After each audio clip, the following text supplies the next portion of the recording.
He was a learning mentor, had a beautiful wife, just expecting his second child.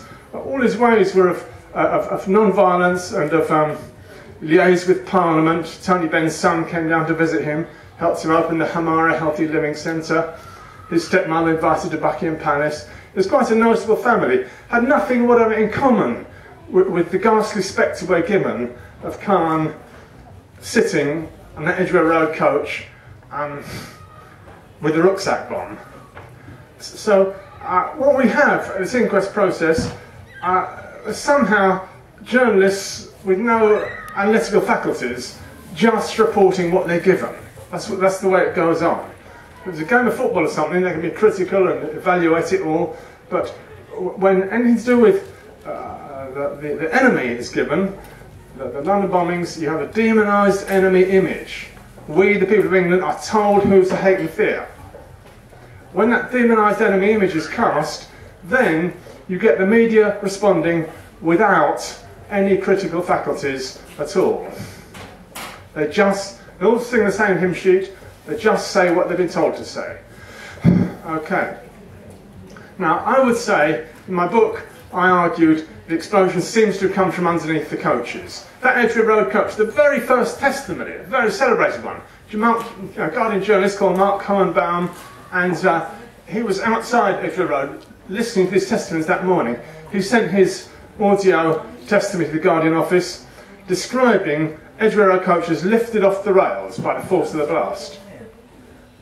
He described what we've endlessly heard since then, of people with their feet blown off. Their feet blown off, their legs blown off. It's always, that is normally the part that is harmed. People suddenly saying, hey, where have my feet gone? Again and again, this is always ignored.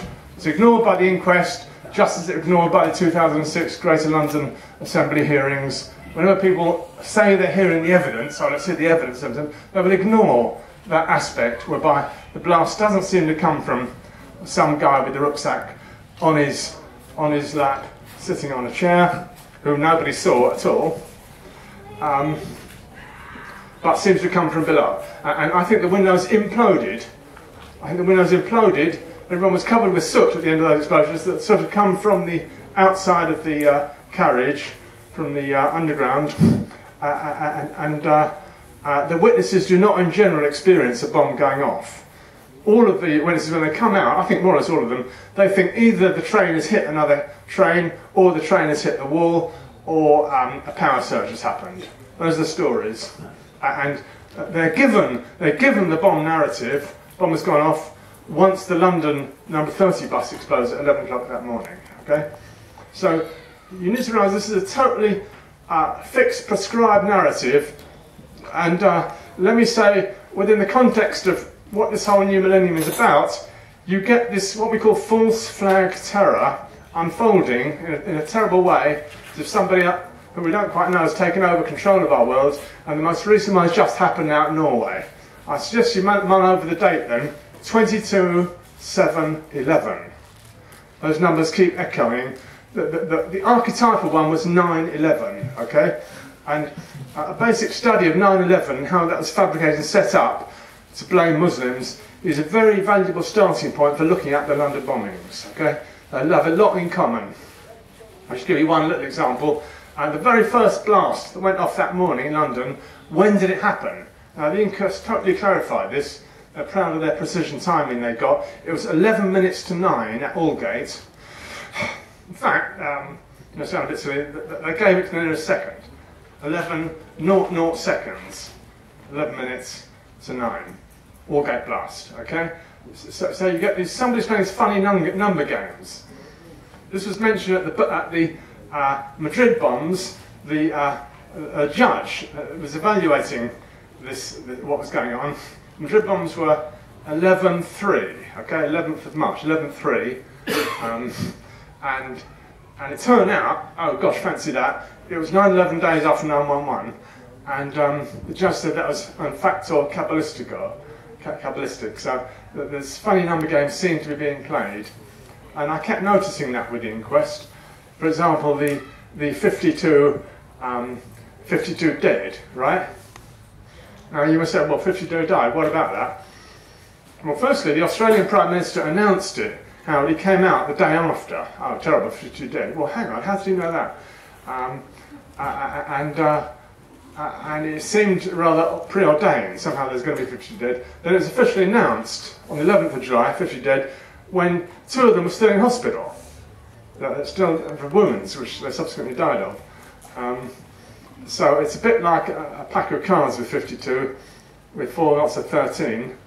So I can do this. There was 13 dead at Tavistock Square, twice that 26 at the Piccadilly train blast, and the other one 6 and 7 dead on the other 2 tube trains, right, Piccadilly and Aldgate. You may think, well, this is getting a bit silly. No, what is his number? Tanweer, he's one of the 4 young lads allegedly. They have to explain why they got no trace of him in the coach. Okay, the guy counts at midnight after 7/7. A totally authentic guy goes and counts the number of dead bodies when all the living and wounds have been removed, and he finds, I think, 6. Okay, so the inquest then names those 6 people, 6 real dead people who were really there and really died. So hang on, what about Tanweer? What happened to him? Oh, fancy that. He gets blown into 52 little bits. He's got a rucksack on his back.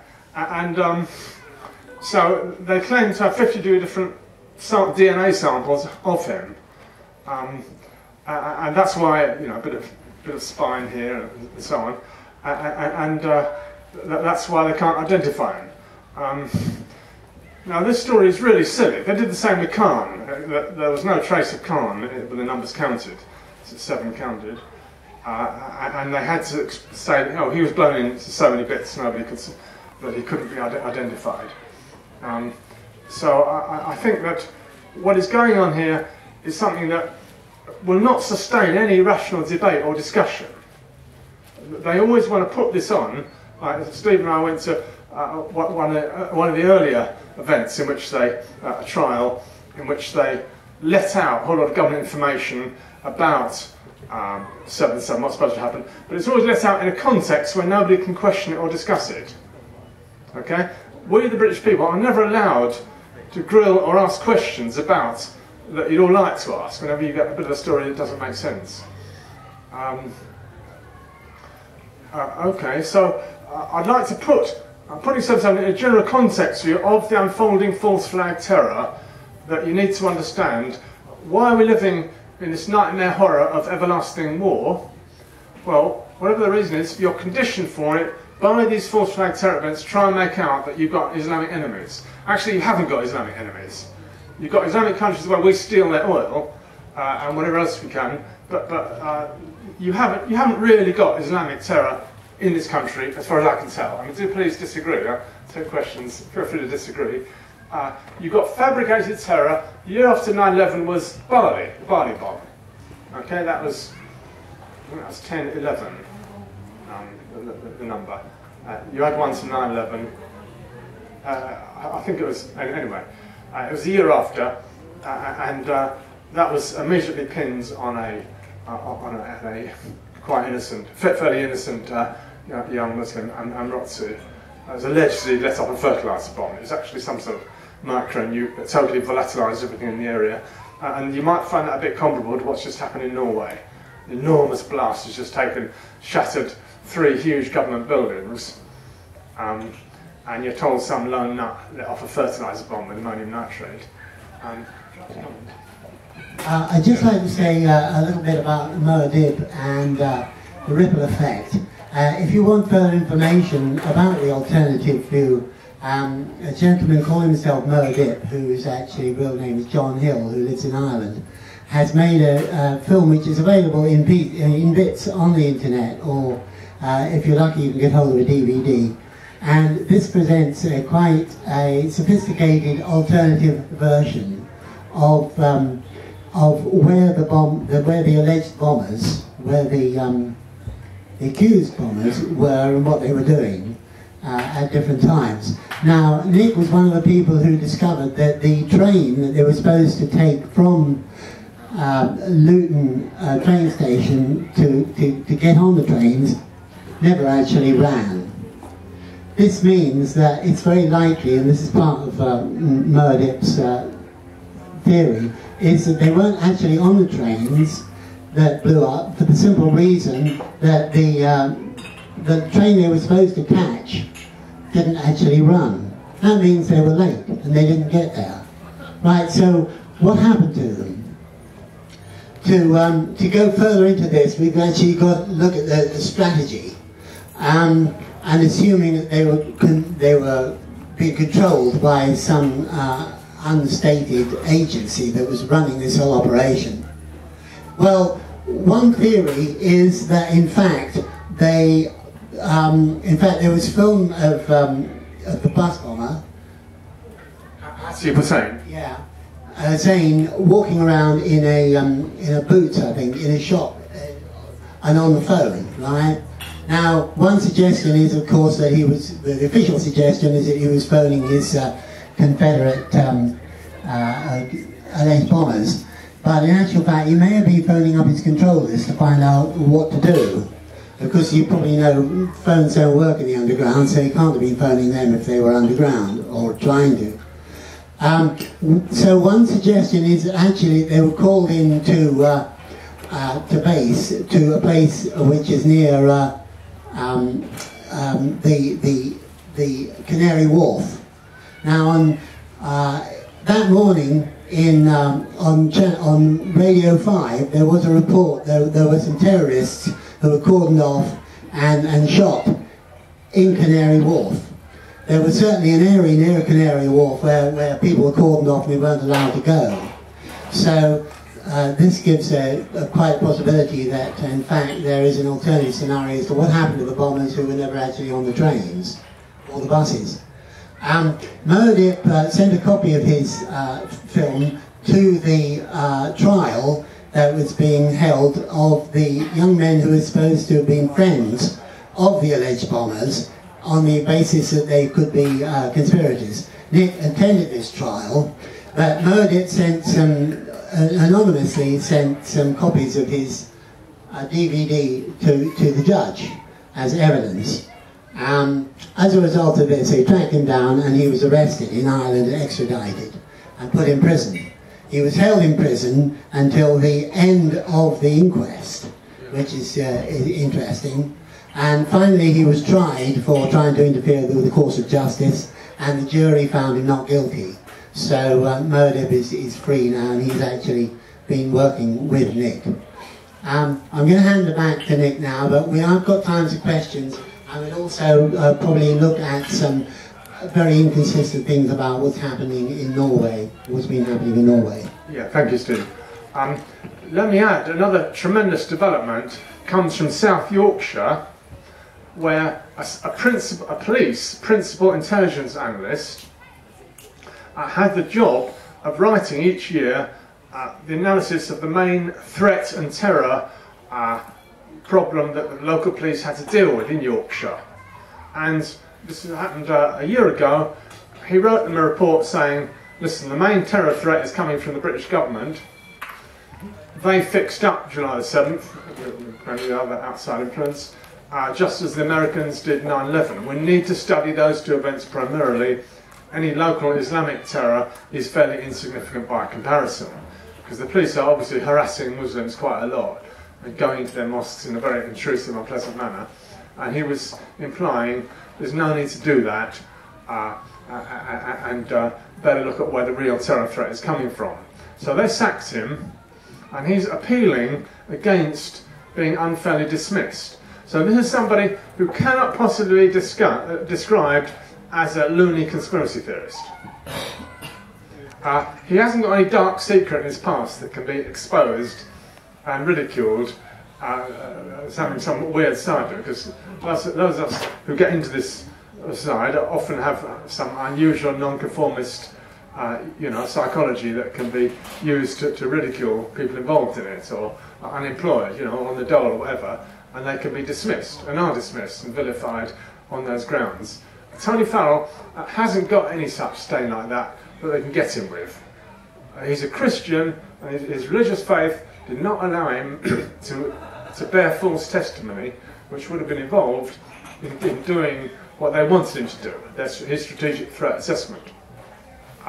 So he's got a trial in Sheffield over 3 days, 6th, 7th, 8th on Sheffield, against unfair dismissal on this grounds, and a lot of us will be going up there. So that is, as it were, the next big event. What was the date again? I think it's 6th, 7th, 8th of September in Sheffield. Tony Farrell, he spent all his money fighting this, and I think this is a very important new voice. That is, I think we're now in a winning position now. We've got Muad'Dib out of jail with his marvellous ripple effect video, and dare I say it, it's the 3rd edition of our book, which is quite a detailed account, evaluation of the whole inquest story, and now we've got Tony Farrell as a very credible witness describing what he thinks really happened. Let me just endorse what Steve said, that the most credible scenario, I think, is that these 4 young men were, through Khan had various liaison contacts with the local police there, because he did a lot of work helping to get youngsters off drugs, that sort of thing. He was he would have been in local politics by now if he was still alive. He was a rising young star, so obviously MI5 had some tabs on him, okay? I mean, they can do posthumous video and make anyone's speech sound like they're saying anything once they've got a video of you talking about whatever. I think it's through Mohammed Sadiq Khan that they got the other 3 involved. The 4 of them agreed to go down to London on that morning, and it was the perfect crime, but what went wrong was totally unexpectedly, all the trains were cancelled due to some delays in the overhead power lines, and that's what I and a friend found out. And the 740, for a whole year, the government, the newspapers, the media, the police, National Police, were all saying the 740 was the train, okay? And they finally had to admit, oh, it's been cancelled, oh, fancy that. A whole year they claimed that was the train that the 4 young men had taken, and finally they had to admit it didn't exist, so it's hard for them to avoid the conclusion that the young men arrived too late. And I would say, if we had more time, going into details from the inquest, one or two people who did see them around at the underground, they arrived too late. And they were bewildered, they sussed out something terrible happened, they start to realise the truth, they start to realise how they've been set up, and they bolted off. And Canary Wharf is actually a very easy place to end up at from where they were there. And I think that the three assassinations there reported in the police paper blocked out here. There was 1 or 2, I said Radio 5, possibly BBC announcements, otherwise it was totally blocked out and officially denied, but various other news reports around the world make it quite clear that did really happen for 3 young men, 2 or 3 young men shot down as terrorists. I think that's Muad'Dib's story, and is looking like the correct one, I would say, after all the inquest evidence. Let me just add another very important twist to the story is the complete absurdity of the government's explosive story. What went bang? If you want to prosecute somebody in murder, you have to have a murder weapon. Okay? What is the explosive? And I'd like to remember the 3 stages. First of all, real forensic experts sniffing around the tubes within the days after the blast. They said this looked like C4, military-grade explosive. Okay, you only get that from NATO laboratories. Then, in the following months, the next 2 or 3 years, it became something called TATP, which is supposed to be brewed up in the bath at Leeds. And this then becomes very absurd. You actually need quite a complicated chemistry lab to brew up TATP, and there's no way from buying bottles of peroxide you can get it. And it's a shocking damnation of the British media that they will even report a story like that from bought peroxide you can make TATP. Anyway, then the 3rd morphing of the story came with the 2008 Kingston trial, and suddenly, oh, TATP's all gone, it's gone out the window, what's happened to it? All the newspapers reported it. Oh, no, now it's black pepper and peroxide. And only the Metro laughed, actually. The Metro reported it as you know, if you've got black pepper in your kitchen cabinet and some peroxide in your bathroom, just give yourself up, you know. and otherwise, I mean, it's amazing that a huge trial with a whole lot of men wearing wigs will take seriously a story like that. What do they have in their rucksacks? Oh, black pepper peroxide. I mean, has anyone even shown that will go bang, you know? Have you ever heard of a bomb with black pepper peroxide? So the inquest had real forensic experts coming from the government's Ministry of Defence's real Sevenoaks forensic science laboratory, being asked questions, and they'd obviously agreed what questions they would answer beforehand, because none of them would confirm or endorse any sign of finding black pepper and peroxide. So the questions had to be rather carefully phrased so that they wouldn't get the government experts contradicting their story. Okay, I think that's enough, probably enough from me. Would you like to ask questions or any particular thing you'd like to discuss? Tell us about Norway. Tell us about Norway. Yeah, okay, should we go into Norway? Are there any other questions on that? This might be something about Norway. Sorry, yeah. Yeah, well, I have a question about all this, or just like everybody might like to think about this. I have no doubt that you're right, and there's so much evidence that 9/11 and all these other things were some sort of conspiracy. So I think we go along with all of that. Now, two things. First of all, that means somebody is responsible, because this happened in different places. You've got Norway, you've got Spain, you've got the United States, you've got the United Kingdom, and no doubt there'll be others as well. So this suggests some international group of people, or some international person. Someone is responsible for all of this. Yes, yeah. We agree about that. Yeah. So the first question is who? Now, I mean, I'm not suggesting that you know the answer, but it might be interesting to speculate on who. That's the first question. Yeah.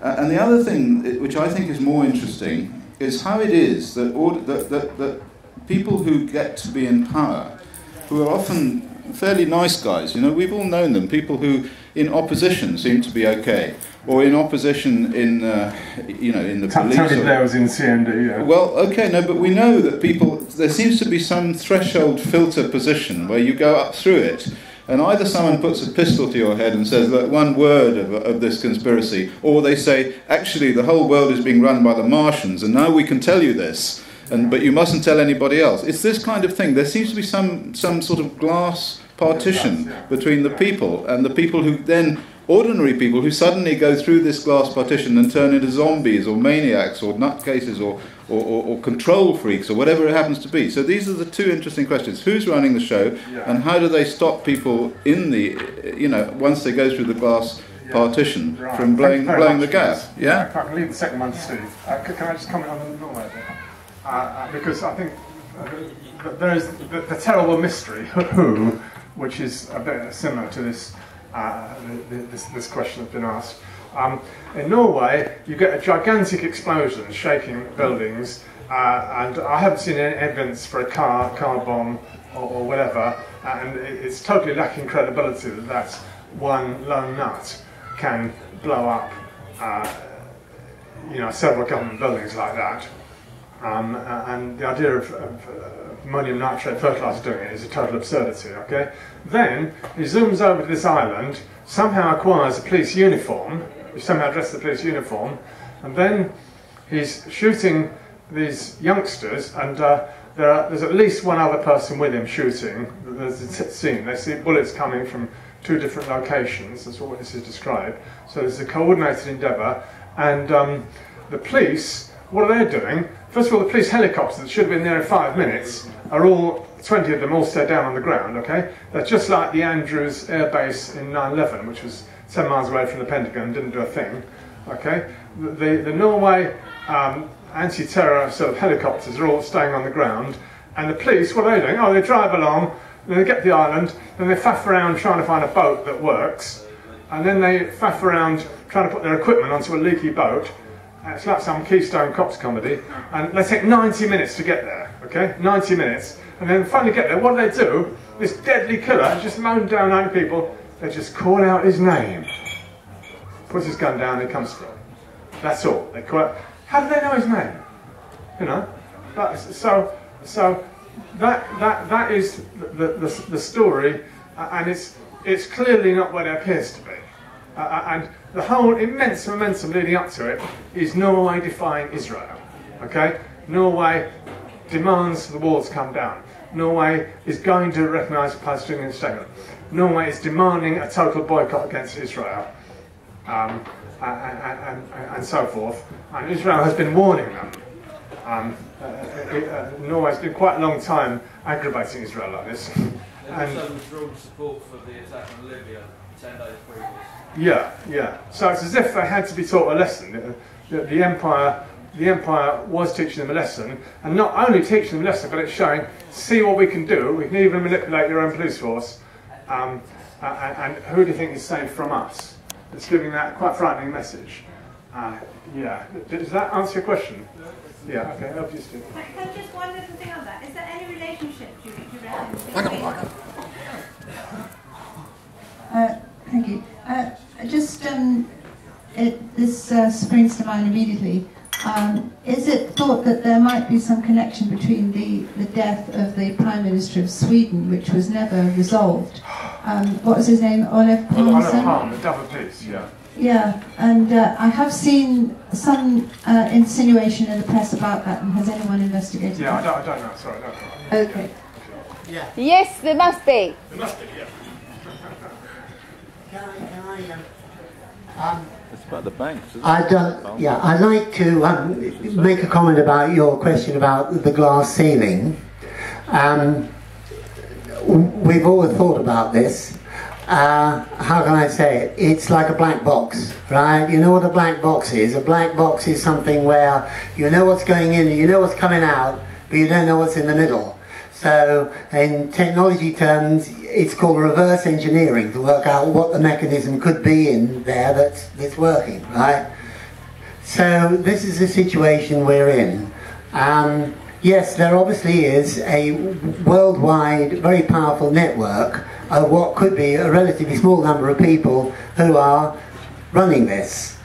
That's the first thing. The second thing is it an occult group in some way? Right? Well, I can't answer that at the moment. This is another of the questions to be answered. The third question is, who's benefiting from this? And the last question is, what, if they are operating this, what is the outcome that they're aiming at?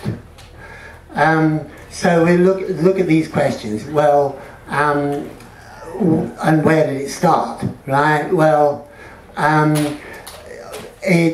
when Clinton, there was a quote in an article in the I newspaper, which is quite an interesting paper if you haven't seen it. It recently comes out. It's cheap to buy.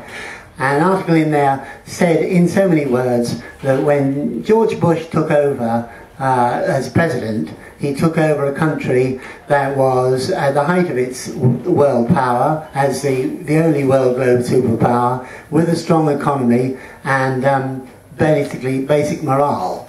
When he left it, it was a country that where the economy was in free fall and running 3 wars without any clear outcome, and basically bankrupt, you know, in terms of morale and finance and military strategy.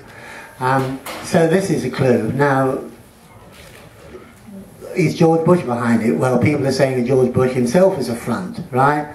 But obviously, when you fight a war, you get the benefit of the arms industry has to fight wars because that's what their weapon, that's what their products are designed to do, right? Secondly, the advantage, the development of technology is that it's now possible for things to be done and happen that that are beyond our understanding.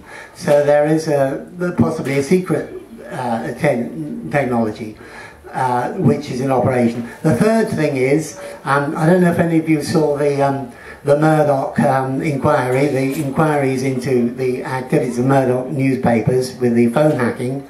Well, that is triggered by a reporter who followed the Millie Dowling case and uncovered the fact that her mobile phone had been hacked by a reporter working for the News of the World, right?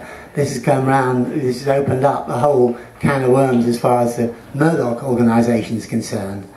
The most powerful media organisation in the world. Now, the Murdoch papers and Fox News, they're the only people who really report on the possibility of a conspiracy existing in 9/11 or 7/7, and they always do it to debunk it and try and ridicule anybody who's making such suggestions. Otherwise it doesn't get reported, and this is already happening in the case of this intelligence officer who's going for this unfair dismissal. But maybe there's a crack in the armour of the Murdoch organisation. To run something like this, you've got to have complete control over the media to control it. So these are some of the few things. Now, a lot of the people who are involved in this are very rich and powerful people. One thing I can give you as a clue is there was the Pentagon Papers, which were revealed by Daniel Ellsberg back to do with the Vietnam War. There was an interview, a past interview with him, who said that more or less talked about this glass ceiling and saying that people who get promoted to a certain point do get actually pulled in, and that is where the concept of an occult group does exist. That maybe at a certain point when you get powerful, or you get rich, or you get influential, you get drawn into this so-called secret society. Some people have called it the cartel, but it has different names. But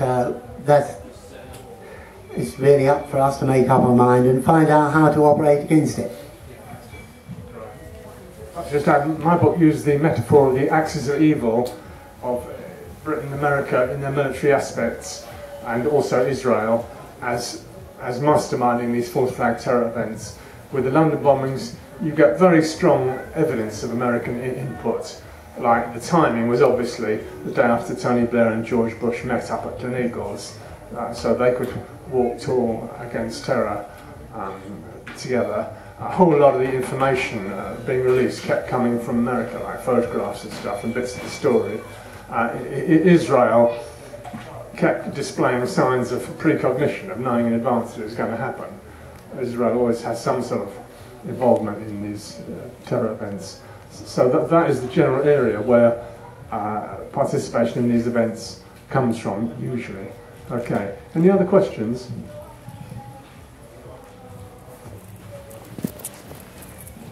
Do you have any comment on Dr. David Kelly? Do you want to take that, Sue?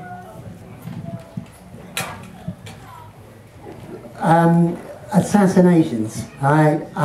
It's not just David Kelly, but they have other people who had important information who have died in serious, mysterious circumstances. For example, the reporter, I can't remember his name, who was initially blew the whistle saying that everybody in the News International newspapers, everybody in the Sun editorial office, even the office cat knew that phone hacking was going on, right? Okay, so he did have, he's alleged to have had problems with drugs and alcohol in the past, but nevertheless it's very funny that he's suddenly found dead at the very time that this inquiry is going on. You know, there is a friend of ours called Keith Motherson, who was a very 9/11 investigator and activist. He lived in Scotland. He'd organised an organisation called Unite. What's it called? All Faiths for 9/11 Truths, and was working with the Birmingham Mosque to have a conference there. He also claimed that his ancestors, or some ancestor, his grandfather had formed the Tavistock Clinic, which was exactly where, outside the Tavistock Clinic, where this bus blew up. And they've been, the rumours are that they've been involved in very experiments in mind control. Experiments in mind control are behind this. The idea that you can actually program people, hypnotise people, and get them to do tasks. This is possibly what happened in the an early case was the assassination of Robert Kennedy, and another one was the assassination of John Lennon. Were these people mind controlled? And if so, that technology has obviously moved further out, more advanced. Is there I might point out that political assassination has been going on since the Crusades. There was a group called the Assassins, where the word came from, who was a sort of militant Islamic group, and they used to carry out political assassinations to order. So the evidence, as you know, as we all know, is that doctors say that he couldn't have died in the way that the official version went on, that the government refused to reopen the question, as they always do. So is this more part of the conspiracy? Why has there never been a proper inquiry into 9/11, or a proper inquiry into 7/7? Yeah, can I just... You got it. I won't be a minute. It's just to do with David Kelly. It's very clear that there are these doctors who are demanding an inquest, and I think that our movement in general should be supporting them. I don't know what we should do, but even Radiohead might be able to help. They wrote a song about David Kelly and suggesting that there's more to it. And I think that many people would come to some kind of gathering in the middle of London to assert that there should be an inquest. It's outrageous that there was never an inquest for David Kelly. And this shouldn't be happening in this country if we have any kind of democracy. Thank you, Rod. Two things. One on the glass ceiling. I was at the Glastonbury Symposium on Saturday, the 25th of July 2009, and I know that because it's in my book here. And Norman Baker, who was then the Liberal Democrat spokesman for transport, did an amazing presentation on the David Kelly issue. It was really on our side, and he got a standing ovation. He was really on top of what was happening with David Kelly. He's now in the coalition, so he's a name to watch. Perhaps they've got him, but just in terms of your glass ceiling, it was very apposite. My other question was, the week after 7/7, there was a further incident on the tube with four apparently failed explosions. Do you have any take on that? Well, I think that's quite important. Basically, the government had a story of 4 terrorists, but they were dead and nobody could see them. They got the back blasts, they got the narrative, but they wanted 4 terrorists who could be seen. So somehow this event was set up with 4 young men who could be seen. So they had chapati and hydrogen peroxide, and they really had that in their rucksacks. They really had bought hair bleach, they really had tried to mix it with chapati and distill it up. Obviously, they weren't bombs. The media unanimously reported the bombs failed to go off. Correction, what they had in their rucksacks did all it possibly could. It went fut, and it dribbled out onto the ground as a kind of green slime.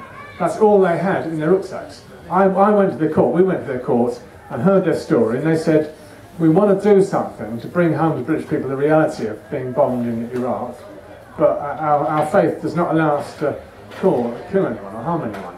So they wanted a sort of political gesture. Now they're obviously manipulated in some way to do it the week after. So the media successfully terrorised everyone with this as a follow-up. But the only harm done to anybody was that one bystander had an asthma attack, right? So calling those lads terrorists is a great misuse of language.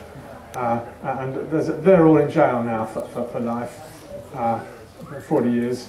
I think that's a good example of the follow-up. What happened after 7/7 is that they milked the story to get as much terror and fear as they could out of it with various other fake terror events, which we could go into. For example, the Heathrow liquid bomb hoax the year after. And of course, as a result of that attack was the tragedy that happened to Menezes, the Spanish electrician who happened to be living in the same building block, and I decided this was identified as one of these terrorists falsely. That all seems to be very much like a show operation, and the idea was that they could track down one of these terrorists, and he was so dangerous they couldn't speak to him because he might have a suicide belt on him and blow the whole carriage up. And of course they got the wrong man. But the other thing is, in the trial, of course, the agents who tracked him down and shot him 10 times in the head were never named. We don't know whether they're even British. They were very part of this secret operation. And the other thing I was going to... and don't forget Cressida Dick is now the top anti-terror police director. She's the one who... She was the Operation called Gold. Operation Gold. That's who she's in charge of the operation when the Menzies were shot. So there's no inquiry, and she gets promoted up. You often find that with key people as part of the strategy of this, of the way false flag terror has to be arranged. That people who do know something important have to be promoted up and cannot be fired. Yeah. Okay. Any more questions?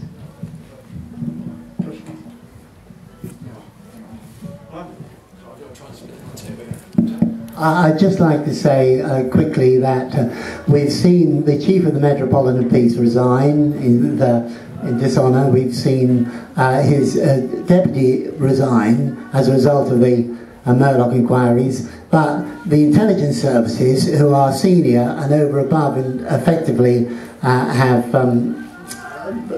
higher ranking and have control over the police, they're not answerable to anybody. We don't know, we're not allowed to know who they are, they're not allowed to be questioned, we're not allowed to find out what they're doing, because that is all to do with national security. Think about it. Well, thanks. Ian Crane is speaking later in the weekend, who I'm sure you don't need me to introduce him.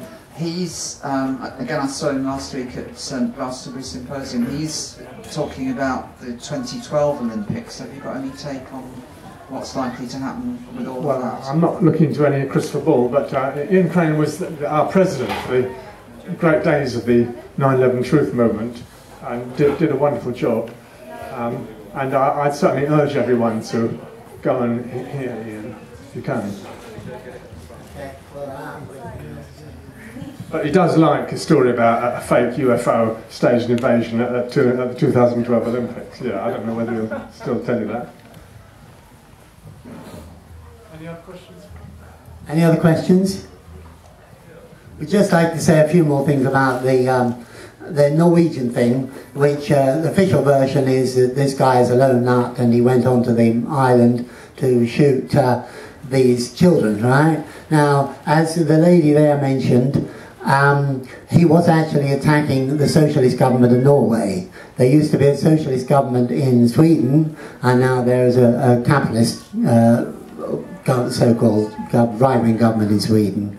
And also, there was also another lady who would have been the follow-up to the Prime Minister who was assassinated, and she could have been, you know, his successor. And she was also assassinated. Anna Lind. Yes. So is there a world campaign against having socialist governments? Because it looks like it. I don't think they mind Tony Blair's socialist government. Any more questions? No. Yeah. Okay. Well, perhaps I can just look at the geopolitical meaning of the London bombs. What was the tremendous pressure to make it happen? What was the big issues whereby this grave decision was reached?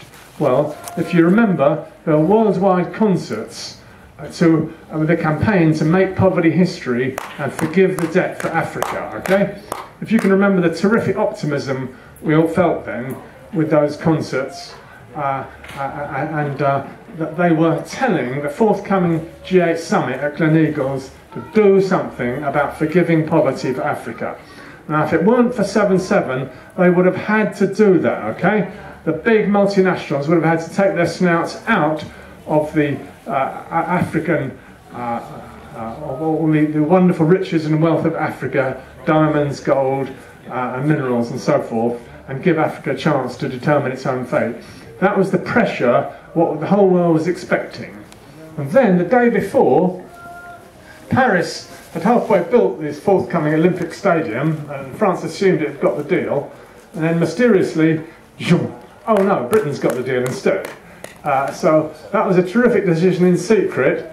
Oh no, I see it, but terrific. And why was it announced? What was it the deal that London would take the 7/7 event and handle it as its turn to receive false flag terror in return for getting the Olympics in 2012?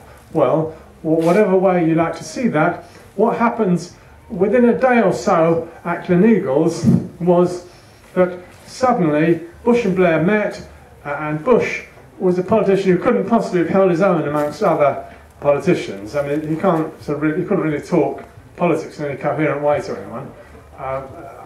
He was there for a day, met Tony Blair, and then the event happens, and suddenly Bush and Blair become centre stage, and suddenly the rhetoric of the war on terror is totally affirmed, and Blair then announces that Muslims have done it the very same day, 5 o'clock that afternoon, in just the same way that Bush, America, were announcing that Al-Qaeda had done it within the same day of 9/11. Okay, so there's a whole lot of pattern that's similar here, and as a result, nothing much was achieved, nothing of any significance at that G8 summit for forgiving debt of Africa. There were just a few cosmetic changes. So that huge turnaround was accomplished, if you think who has the motive for doing an event like that. The empire sees a few deaths like that as expendable, part of its global strategy of expansion and building the empire.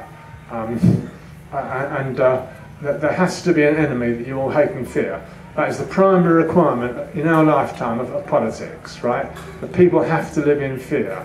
Because if you didn't live in fear, then you wouldn't want people like this in control of you, and you'd vote for some more constructive political agenda. So fear always has to be projected, and we have to realise, our business to realise, this is a fabricated illusion. It can get you in a lot of trouble if you try to tell this to your friends, because it's the deepest collective emotion that the British people share together, hatred and fear of the enemy. And it's centuries of conditioning, and if we want to undermine that and say, hang on, we can't actually live without an enemy, we could actually be happy together without spending all our money on the military, having an enemy all the time, you're liable to get strong negative emotions towards yourself, because you're undermining what they're told, what they've been told is the enemy. And part of the strategy of having a hate and fear enemy image is that any dissidents can be lambasted. Oh, you're part of the enemy.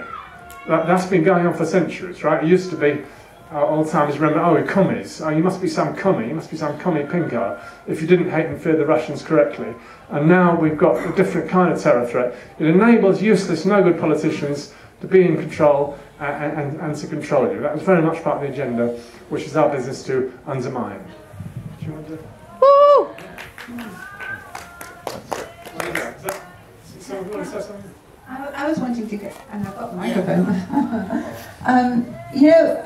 Nick, the way you're describing it, and you're mentioning how we are being manipulated psychologically, that we have fears that we are leaving the group. That's how we're managed as human beings. We want to be part of the group, and there are people who have a vast number of degrees in psychology who are being employed by multinationals. We know that. We know that multinationals are very, very sophisticated in the way that we are all being managed.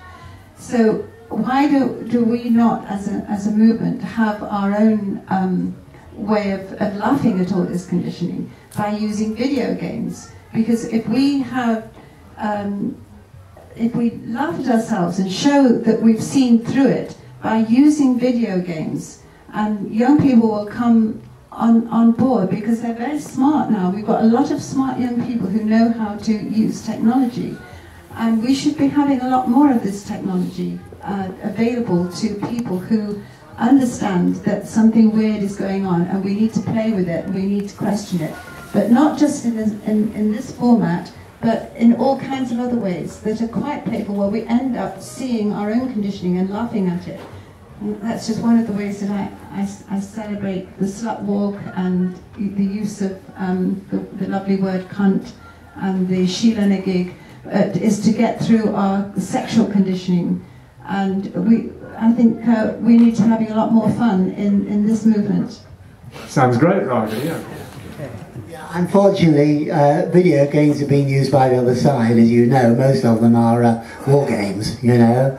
And in fact, there are now games where you can actually fly drones to attack houses, which is pretty much what the new style of war is. I absolutely agree. If you know anybody who writes who's capable of coding up computer games to present others' point of view, then we might actually be interested in playing them. I just wanted to make a point about the roots of our culture, the power of the old pagan cultures. That is another way to get in contact with a higher source, which actually has the divine systems of our world. And video games, it is a powerful source that is destroying the youngsters' minds. But what is the solution? It's not a computer. It's the real culture that people can connect to each other in hearts and through the higher source to connect. And we have the technology in the pagan cultures. That is the old technology that has been protecting the earth. And I'm Latvian, I'm from Baltics. We, the Balts, we are very old culture.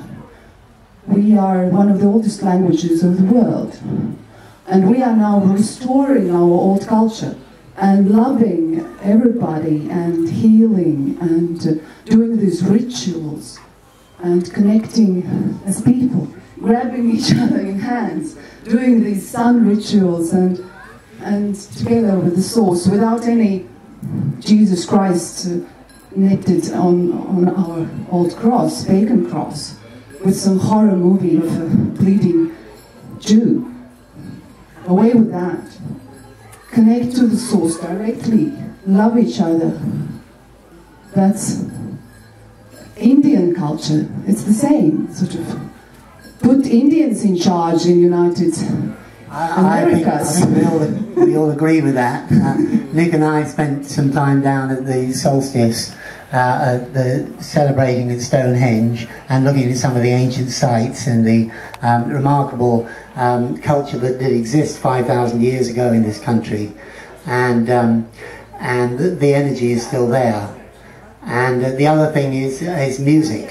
If you look at what was achieved in Venezuela with the Venezuelan Youth Orchestra at the proms, it was remarkable that in a country that's supposed to be a third world country they could produce that kind of talent, whereas in this country funding for music education is being sliced and chopped. In the 60s and 70s young people used to go out and buy instruments and learn music and go to gigs in here, right? But now, as you say, they're playing destructive video games. Let's see a change in that. Yes, I think emerging from your suggestion is the idea of a World Council in which nations who have shown they have not invaded another nation for example, half a century, can be invited to participate. And India, I think, is such a culture. It has an inner spiritual balance that it can live without invading other countries, whereas this country, it just cannot do that. I mean, you ask, if you find a historian, ask when was the last time this country didn't have an enemy? When was the last time this country wasn't invading somebody? I mean, our army somehow always has to be out there killing people. And what went wrong with the British people? That they are conditioned into this. So I think we need to seek countries that are able to exist without war and ask them to get together and try and sort things out. We shouldn't underestimate what's going on in India right now in relation to the Danta. Everyone should look at the Danta and the tribal people, how they're being destroyed by an Indian company. Yeah, I'm really interested in these false flag operations. I've heard of them before and I find it amazing that they go on. I was just curious if you had looked into any historical references further back of the war's last century, of any false flags happening there, because I've heard of a few purportedly. Well, Muad'Dib released his video on November the 5th, and that is, in a sense, supposed to be the original British false flag, which guaranteed, then ensured a whole century of war with Spain to create the Spanish enemy. He was set up by an chief intelligence officer of Queen Elizabeth to go around trying to inveigle Catholic families into participating in the plot. And the bottom line is that those gunpowder barrels would not have exploded. They were old dud explosives. So he was somehow inveigled into it, and he somehow believed in the end he was going to get let off. That's obviously, you have to set up the plot so that whoever's doing it for you, who we call the patsy, believes they will get let off in the end or get rewarded, and can often have a shock when they discover or they're suddenly bumped off.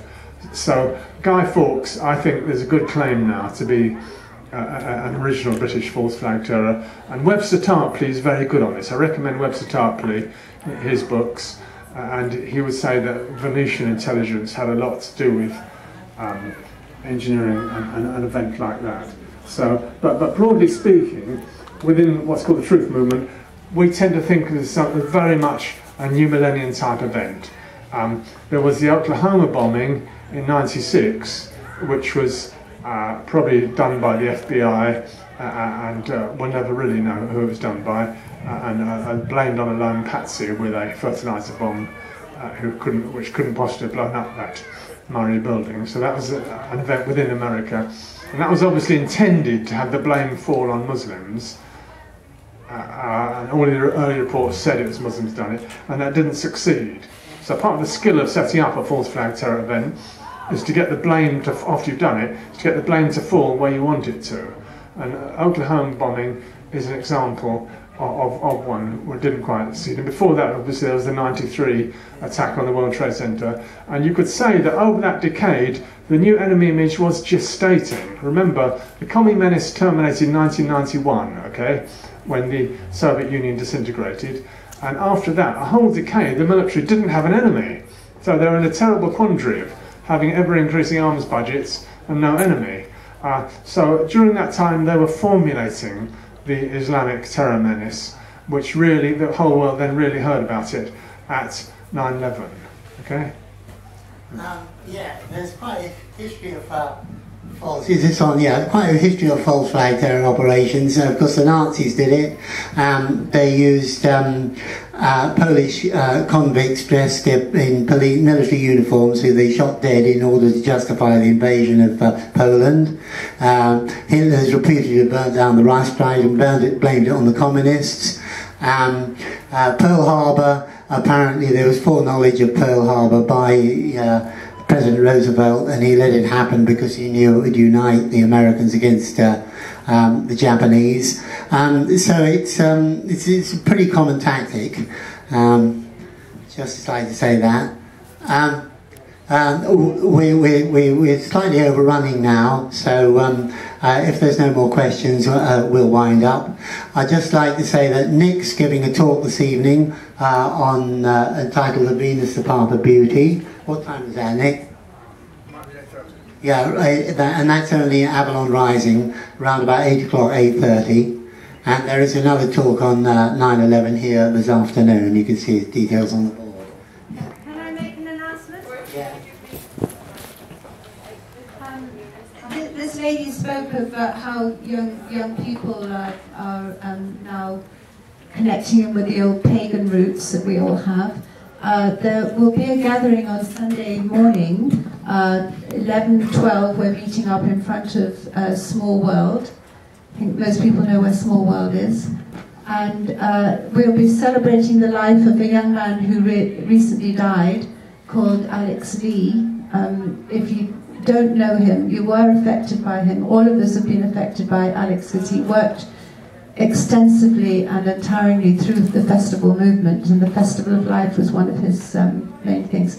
So we'll be gathering to remember his life and the way that he contributed to enabling information to flow.